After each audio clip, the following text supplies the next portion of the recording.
तो ये बहुत ही जागृत भाव का मंदिर है। जय गढ़ी माई। ये गढ़ी माई कैसे उत्पत्ति हुआ उसके बारे में यहाँ बोल रहे हैं। माता आने के बाद में विराट रूप अपना देखा है। यहाँ काली रूप गढ़ी माता बहुत शक्तिशाली। जो बड़ा मेला लगता है ना 5 वर्ष में, यहाँ अपरूपी बत्ती जलता है सर, तब बलि होगा। उनका ये विश्व प्रसिद्ध मेला जो 5 साल में लगता है, उत्पत्ति हुआ हमारा भगवान चौधरी लेकर आए थे यहाँ पर। यही है, जो मन में इच्छा रखता है उसको मनोकामना पूरा होता है यहाँ पर। जो 5 साल में जो मेला लगता है ना यहाँ पर, माने समझिए ना, आपको रांगा होता है 25,000, बोका होता है 10 लाख बलि। परेवा का तो कोई ठीक नहीं, हांस मुर्गा का कोई ठीक नहीं कितना होता है। लेकिन उस समय में खोजिएगा एक ठो मक्खी, जो सर बोल रहे हैं कि मक्खी नहीं लगता है, कितना आकर तो मीडिया उडिया उस समय में 7वीं का दिन पता लगा लिया।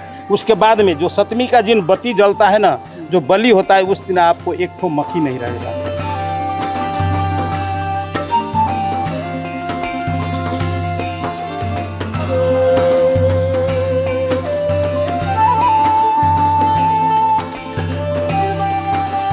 स्वागतम स्वागतम स्वागतम, वेलकम वेलकम वेलकम। जंगल सफारी से लेकर सिद्ध बाबा हाइकिंग रूट से लेकर भाथा मेला, चुरिया माई, ये सब का दर्शन भी आपको मिलेगा। बहुत ही भरपूर आनंद आप उठा सकते हैं। जानकारी कराना चाहते हैं ठुलो कुरा 2079 सालमा मैले गाउँपालिकामा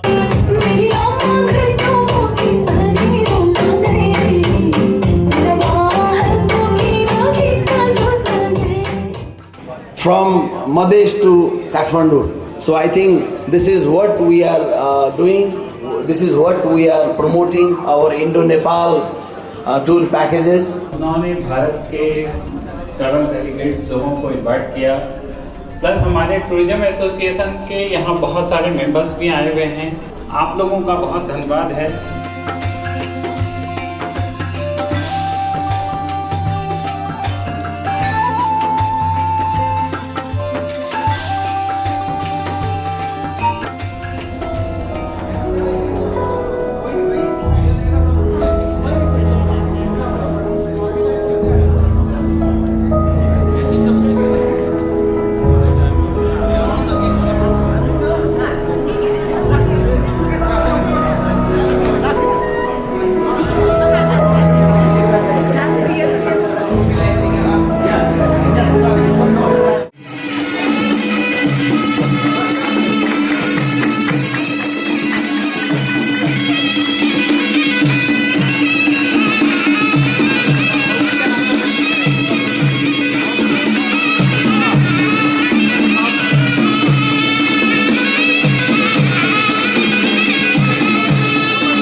मधेश ट्रैवल मार्ट के कार्यक्रम में जिस प्रकार का वहाँ का कंट्रीब्यूशन तो इसमें कीजिएगा।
एउटा बढ्दै राष्ट्रिय पर्सा राष्ट्रिय जुन बाघको लागि फेमस छ यहाँ सबैजना ग्रुप बाँधेर हिँड्नु होला एक्लै हिँड्नु भने बाघको आहारा बन्न सकिन्छ है सुरक्षित भएर यात्रा गर्नु होला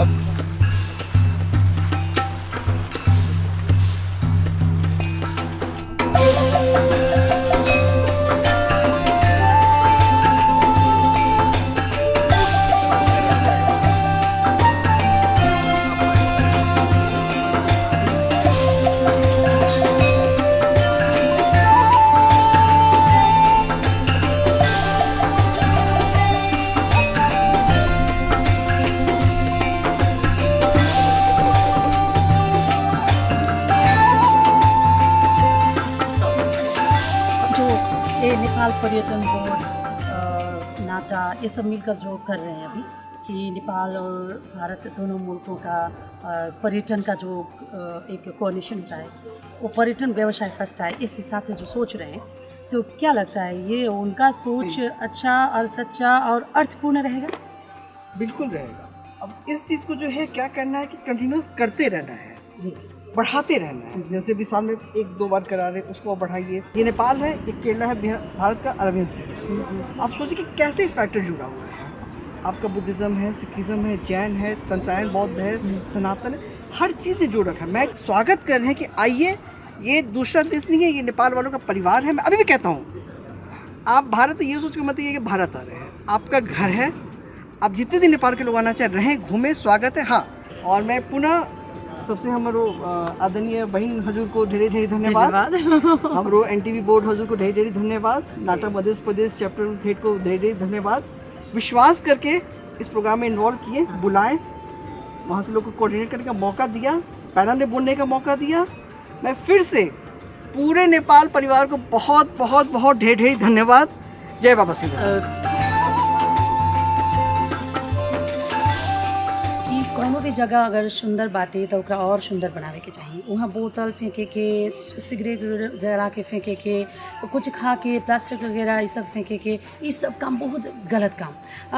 मगर खुशी कहाँ लागेला जहाँ हमने के साथ जैसे मतलब समझदार, ईमानदार और पोस्ट का घमंड ना करे वाला ऐसा आदमी अगर रही हन तो बहुत ही सुंदर रही वो जगह। जैसन कि अभी अपने देखनी है वहाँ फेंकल प्लास्टिक के बोतल सब निकाल के डस्टबिन ले जाके फेंकत रहनी। भाई भगवान का घर है, ईश्वर का घर होता है जहाँ हम ऊर्जा के लिए आते हैं ना, उसके ऊर्जा को बना के रखिए, गंदगी मत कीजिए। हमारे सनातन में पहाड़ नदी सबको कहा गया है भगवान का स्वरूप है।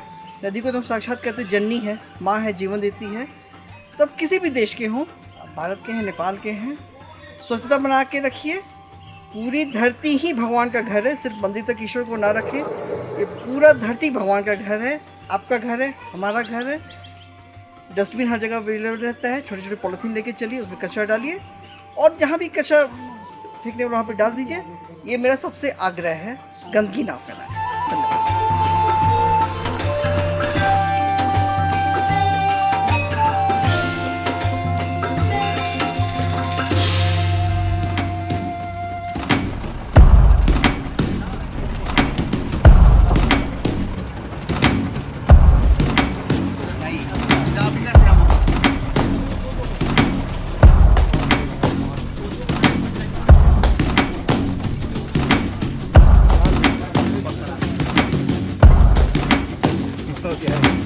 जा रहे थे जंगल सफारी में बहुत सारे पेड़ गिरे हुए हैं क्योंकि यहाँ पेड़ ज़्यादा है। तो जैसे यहाँ पे हमारी अभी 4 गाड़ियाँ आ रही हैं तो एक एक गाड़ी लैंडस्लाइड मतलब लैंड जो है क्योंकि फ्लैट है तो बाहर होके फिर आ रहे हैं क्योंकि इस जो मेन रोड है इस पर जो है वो पेड़ गिरा हुआ है पीछे। मैं आपको दिखाता हूँ इसमें, तो वो उसके कारण काफ़ी दिक्कत आ रही है, लेकिन सब कुछ चल रहा है बढ़िया और मज़ा आ रहा है। और बहुत अंदर जंगल में लगभग 6-7 किलोमीटर अंदर आ चुके हैं हम।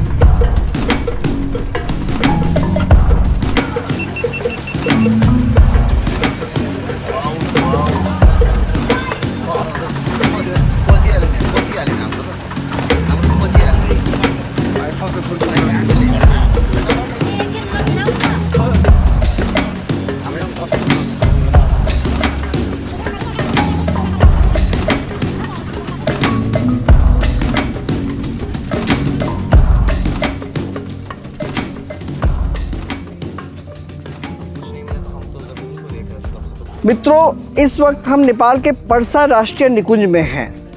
ये बिरेंज बॉर्डर से तकरीबन 40 किलोमीटर की दूरी पर अवस्थित है और मैं अपने नेपाल के मित्रों को उन्हीं के नेपाल के जंगल घुमाने के लिए लाया हूँ। आप देख सकते हैं हमारी पूरी बटालियन आई हुई है। इसमें हमारे भारत के मित्र हैं जो पर्यटन व्यवसाय से जुड़े हुए हैं और साथ में हमारे नेपाल के भी मित्र हैं जो पर्यटन व्यवसाय से जुड़े हुए हैं। अब आइए, ये है पर्सा नेशनल पार्क का माउंट एवरेस्ट कह सकते हैं आप, यानी कि वाच टावर। इस पर चढ़िए और हो सकता है कहीं सी सुंदर से मदमस्त चाल में घूम रही व्याघ्र जो टाइग्रेस होती है, यानी कि हमारी व्याघ्र रानी, उनका आपको दीदार हो सकता है। ये हमारे मधेश टूरिज्म चैप्टर के लोग आए हुए हैं। बहुत देर से शिकायत करते थे सर आप हमें पर्सा नेशनल पार्क नहीं घुमाते हैं। सर कैसा लग रहा है पर्सा नेशनल पार्क घूम के? हमको तो अच्छा ही लग रहा है, सब कुछ देखा है। आपको कैसे लगा आप ब्रीफिंग कीजिए। मैं इंडिया से इनका होस्ट हूँ सर, ये देखिए ये नेपाल वाले गेस्ट हैं। जो भी है एंजॉय हो गया। अभी हम बिल्कुल जंगल के निकुंज कहा जाता है नेपाल में कोर एरिया को, जिसको हम जैसे भारत में कोर बफर में डिफाइन करते हैं। यहाँ कोर एरिया में परमिशन है कि आप जंगल सफारी कर सकते हैं। अभी लगभग हम लोग प्रवेश द्वार से तकरीबन 1.25 घंटे की सफारी करके आए हैं। रास्ते में हमने हाथी देखा कि जो पर्सा है वो हाथियों के लिए बहुत प्रसिद्ध रहा है हमेशा से। तो हाथी देखा, सबको बहुत अच्छा लगा, सब एक्साइटेड भी हुए, बच्चे लोग भी थे। ब्लॉगर्स आए हुए पटना से, हम इनका अनुभव जानेंगे पर्सा का अनुभव कैसा रहा है। आपका शुभ नाम? राजू जी, आप ब्लॉगिंग करते हैं? नहीं, हम फोटोग्राफर हैं। फोटोग्राफर हैं। इसके पहले भी जंगल घूमे होंगे? जंगल घूमे, लेकिन ये जो नेशनल पार्क है गहराई से नहीं घूमे। आप हमें अनुभव बताइए पर्सा राष्ट्रीय निकुंज का। अनुभव तो मतलब बहुत बढ़िया रहा। मेरा तो एक्सपीरियंस अगर सच कहें तो इससे पहले मैंने चितवन एक्सपीरियंस किया था और चितवन का भी एक्सपीरियंस और यहाँ का भी। बीइंग ऑनेस्ट, जंगल जब से मैंने नहीं देखा उससे पहले मुझे ये चीज़ें उतनी फैसिनेटिंग नहीं लगती थी, लेकिन एक बार जब मैंने जंगल देख लिया, थोड़ा डीपली अंदर गया, मुझे इस चीज़ से प्यार हो चुका है। और मेरा हर बार का जो नेशनल पार्क एक्सपीरियंस ये खैर सेकेंड टाइम ही है, अच्छा ही रहा है। और इस बार मैं काफ़ी सारे मेमोरीज लेकर जा रहा हूँ। और जो घना जंगल है और जिस तरीके से नेपाल गवर्नमेंट ने इन चीज़ों का संरक्षण किया है, बेस्ट है। मित्रों, इस वक्त हम पर्सा राष्ट्रीय निकुंज में खड़े हैं और हमारे साथ नेपाल पर्यटन बोर्ड यानी नेपाल टूरिज्म बोर्ड के CEO आदरणीय हजूर सर हिकमत सिंह अय्यर जी हैं। मैं पहले सर का धन्यवाद दूंगा कि लास्ट ईयर मैंने से सर किया प्रार्थना की थी कि सर पर्सा को जो है मधेश टूरिज्म मार्ट में जोड़ा जाए। ठीक है, थोड़ी सी मुश्किल थी, सर ने 1 साल का समय लेकर उसको शॉर्ट आउट किया, लेकिन सर ने किया। अब जो है सर से ये क्रॉस बॉर्डर टूरिज्म का क्या इंपॉर्टेंस है हम जानेंगे चंद शब्दों में, और सर का स्पेशल हमारे भारतीय गेस्ट के लिए क्या संदेश है वो भी हम सर से सुनेंगे। सबसे पहले तो मैं साकेत जी, आपका ये जो चैनल है और आप जिस प्रकार से आपका टोली आया हुआ है, मैं सभी का अभिनंदन करता हूँ। सभी को मैं नेपाल में स्वागत करता हूँ। ये जिस प्रकार का आपका लगाव है नेचर के प्रति, मैं उसके लिए मैं आभार प्रकट करता हूँ। और ये travel mart, Madhesh travel mart, हम समग्र मधेश को दिखाना चाहते हैं। ये 7 प्रदेश हैं हमारे नेपाल में, उसमें से एक विशिष्ट प्रदेश है मधेश। मधेश के जो 8 जिला हैं, इसमें मैंने कहा ना, सांस्कृतिक रूप से हमारे माता जानकी का जन्म स्थल धनुषा धाम और गढ़ीमाई, सिमरौनगढ़, विभिन्न ये विशिष्ट क्षेत्र हैं। इसके संग संग प्राकृतिक रूप से ये इसका सबसे सुंदर पक्ष है ये पर्सा नेशनल पार्क, जिसको हम इसको सिग्नेचर के रूप में हम लोग देखना चाहते हैं कि यहाँ पे हाथी का विशिष्ट आपको दिखेगा, जो आपने आज अनुभव भी किया। और इसमें बाघ भी दिखता है। तो ये प्राकृतिक रूप से जो इकोलॉजी जो बना हुआ है इसका चूरे की फेद में, इसको हम चाहते हैं कि बहुत ही नज़दीक है आपके इंडिया से। बिहार साइड से आप लोग इस बीरगंज से एंट्री लेंगे तो ये एरिया के जितने भी प्राकृतिक रूप से दिखे हुए नेशनल पार्क हुआ, उसके बाद ये आप साइड में हाइकिंग में जा सकते हैं।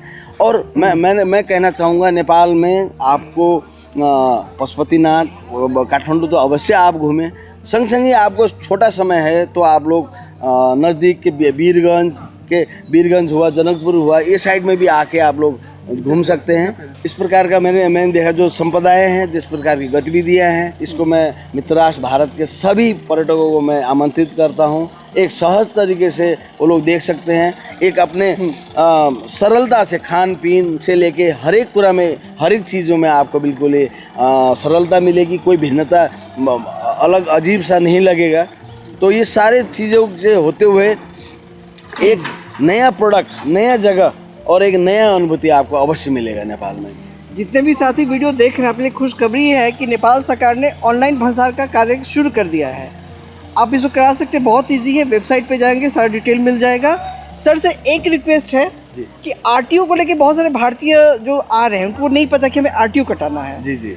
तो अगर या तो आरटीओ भी ऑनलाइन कर दिया जाए या भंसार पे ही कहीं उसका एक लिस्टिंग हो कि ये जगह आरटीओ ऑफिस जाके आप आरटीओ कटा सकते हैं, तो वो बहुत सुविधा हो जाएगी। पक्के हम लोगों को सबसे बड़ा चैलेंज ये बॉर्डर पे ही है। बॉर्डर का ट्रांस बॉर्डर में हम लोग जितने भी एंट्री और एग्जिट के समय में हम लोग चाहेंगे मित्र राष्ट्र भारत से अपनी गाड़ियाँ लेके नेपाल भ्रमण करें और एक ऑर्गेनाइज टूर में आए तो और बेटर रहेगा। टूर ऑपरेटर लोग आपके सारे चीज़ों को देखेंगे, उसको मैं रिकमेंड करूँगा। और ये जो आप बॉर्डर में जितनी भी परेशानियां हैं, इसको जल्दी से जल्दी हम लोग ओवरकम करने की कोशिश करेंगे। ये दोनों राष्ट्र की सुरक्षा का भी बात है, देखिए, क्योंकि हम लोग जितने टूरिस्ट को फैसिलिटेट करना चाहते हैं उतने ही हम लोग ये दोनों देश को हम लोग सुरक्षित रख के दोनों तरफ की गतिविधियों को सुरक्षित तरीके से, आरामदायी तरीके से, मित्रवत रूप में आगे बढ़ाना चाहते हैं। मैं फिर से आग्रह करना चाहूँगा कि आप लोग प्लीज़ आइए। ये गर्मी का मौसम में भी आपको एक बहुत ही अच्छी अनुभूति, जाड़ों में अलग अनुभूति है, और विभिन्न ऋतुओं में, विभिन्न चार पर्वों में मैं नेपाल में आप लोगों को संपूर्ण सबको मैं स्वागत करना चाहता हूँ। आओ मधेश, घूमो मधेश, बुझो मधेश, जियो मधेश। धन्यवाद। जय मधेश, जय मधेश।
सेवा में रखे। लास्ट में कम से कम माता जानकी के नगरी में आप लोग आए।